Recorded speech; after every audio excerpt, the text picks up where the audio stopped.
Hey, hello leaders, and welcome back to another video version of Run to Your Challenges podcast. So today we're on episode number 388, and I am continuing this week's series of the 6 core essentials of leadership. And today we're covering number 2, the second core essential of leadership. So I am going to, again, the video version is me recording the podcast. I don't really edit the video versions, but I still think you can get value in it, especially since at the end of when I'm finished recording the podcast, I just kind of ad lib and go off the record, and I get away from the scripts, and I really think that's where I'm most natural anyway. So stick around to the end because you're not going to want to miss the extra value that I add in. So here we go, episode number 388. I'm going to hit record. Hello leaders, and welcome to Run to Your Leadership Challenges. So man, I'm super excited about this week's topic, and I'm covering what I consider to be the 6 core essentials of leadership. As I mentioned yesterday, I love offering these core essentials as a foundation of leadership. And this is great for all leaders, from aspiring leaders to well-seasoned, developed leaders. Leadership is a lifelong learning journey, so let's all learn and grow together. So let me start you off with a question. Have you ever wondered why you just can't seem to connect with some of your people on your team? I mean, sometimes you just cannot figure them out. Even though you think you know all their skills, their strengths, their talents, and you seem to have a good relationship with them, but they just don't respond to you as well as you'd like them to. Well, that brings us to the second core essential of leadership, and it is know your people. Now, the thing about this core essential is you cannot begin this core essential until you have completed core essential number 1, which is knowing yourself. Because how can you expect to get to know others on a deeper level if you don't even know yourself on a deeper level? So I'm going to caution you right there. Do not try this core essential until you really have got to know yourself on a deeper level. You see, much like knowing yourself on a deeper level that we talked about yesterday, you also need to know your people on a deeper level if you want to lead them in a way that allows them to reach their fullest potential. Similar to getting to know and understand how you react in certain situations and environments, such as in a stressful and challenging time, or when receiving criticism, or when giving criticism, your goal as a leader needs to be to know your people beyond a surface level relationship. I firmly believe if you don't know your people on a deeper level, you will never understand how they process things. You'll never understand what their true gifts and talents are. You'll never know how to motivate them in difficult times and situations. And you'll never know how you can utilize their gifts to their fullest potentials while allowing them to reach their highest levels of morale and satisfaction. You see, that type of knowledge only comes when you know and understand your people on a much deeper level than what that surface level relationship offers. Sadly, many organizations have the attitude that leaders don't need to know their people beyond the surface level. And then they wonder why they can't retain their best people or why their people aren't motivated to excel at work. Knowing your people means knowing their capabilities, their passions, their personal visions, their true talents and gifts, their potential, their fullest potential, the reasons they do the things they do and act the way they act, the way they react to things, their communication styles, their leadership styles, their strengths, their weaknesses, their blind spots, their fears, and their biggest dreams and aspirations. This should be a goal for all leaders to know. Knowing your people on a deeper level uncovers their best attributes, their areas of opportunities, and like I said earlier, their blind spots or the things that they may not realize that they do. Just like knowing yourself, there are numerous ways to get to know your people on a deeper level. including online assessments. You could do icebreaker type of team building events and conversations prior to meetings. You can have meaningful conversations throughout your day. You could do team building sessions and doing stuff with your team outside of work. That's when you can really get to know people. One of my favorite things about the work that I do is working with teams to help them get to know each other on a deeper level. And it never ceases to amaze me how eye-opening small team activities and exercises can be for the entire team. This goes for teams that have been working together for a couple of days or a year to teams that have been working together for years. The bottom line is people and team members simply don't know each other like you think they do. And oddly enough, organizations rarely give it much thought. Today's challenge is this, and only to be completed after you get to know yourself. And that is to get to know your people on a deeper level. Take a few steps to get to know them on that deeper level.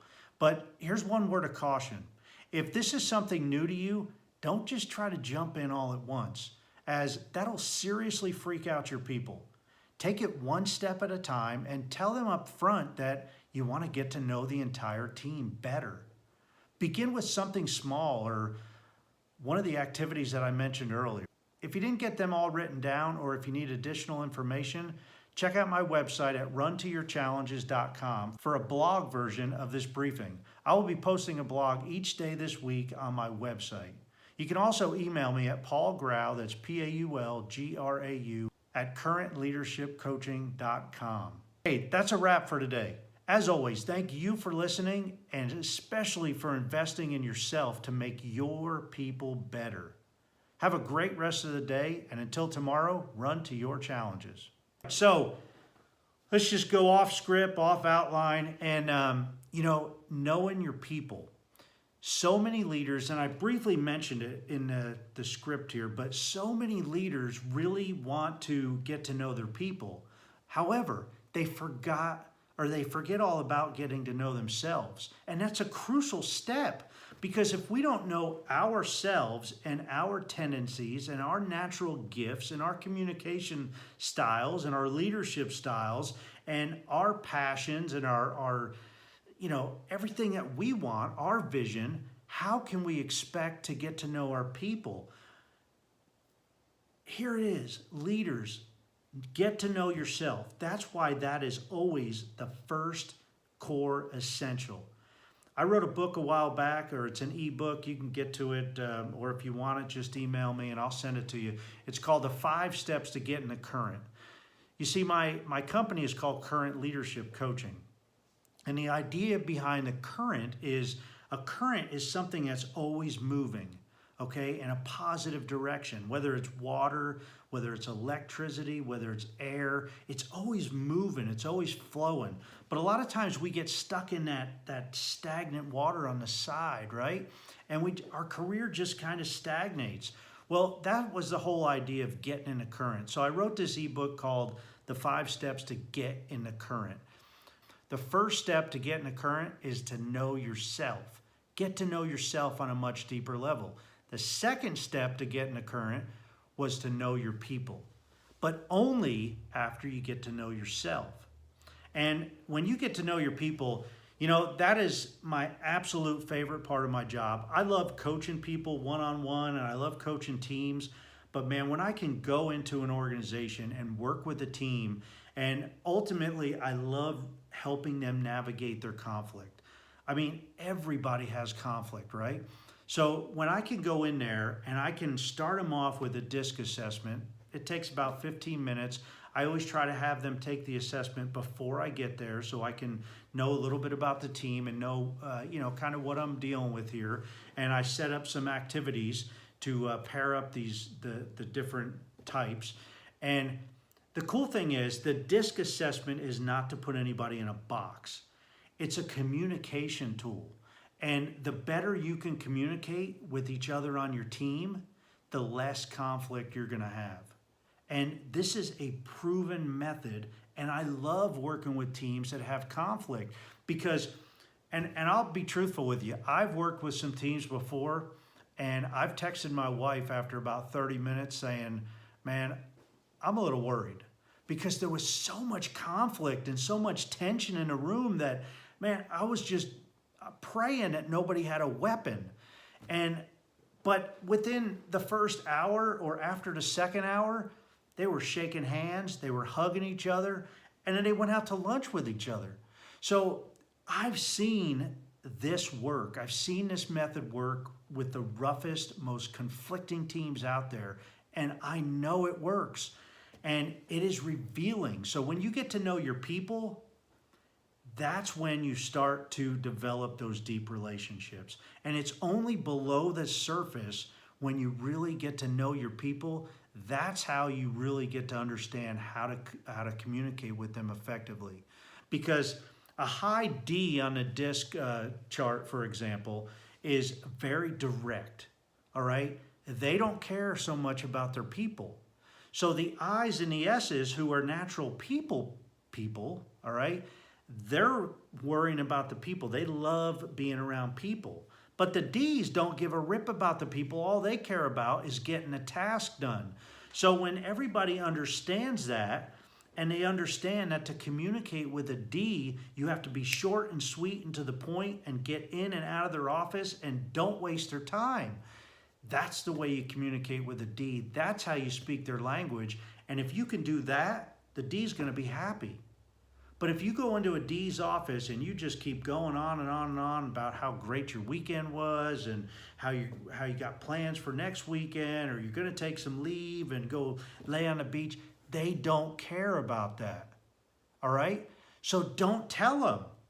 Once you figure that out, you can speak their language. And on the flip side, the D's can learn to speak your language. So if you're an I, for example, the D can go into your office at times and just ask you, hey, how's your weekend going? And the I's are just going to talk. And then finally, the D's going to, their fuse is going to get shorter and shorter and shorter. And finally, the D's going to be like, all right, I had enough. But as an I, if you know they're a D, you can understand that and you can appreciate that they came into your office and talked to you. So get to know your people. It is so valuable, and you will not be disappointed at all. So I want to help you with this. Anything that I can do, reach out to me, contact me. I gave you my email. If you're watching this on YouTube, you can just send me a message there. Man, this stuff works. And these 6 core essentials of leadership that I'm talking about the rest of the week, we got 2 down and we got 4 to go. And these next 4 are going to rock your world. So be sure to come back and listen tomorrow, and share this with your team and other leaders that you know, because I really care about this. Leadership, everything revolves around leadership. 70% of leaders have 0 training. I want to help. I want to bridge that gap just a little bit. That's it for today. I hope you enjoy this. I hope you're getting value. If you are, please leave me a review, a 5-star review preferably. And until next time, run to your challenges. We'll see you.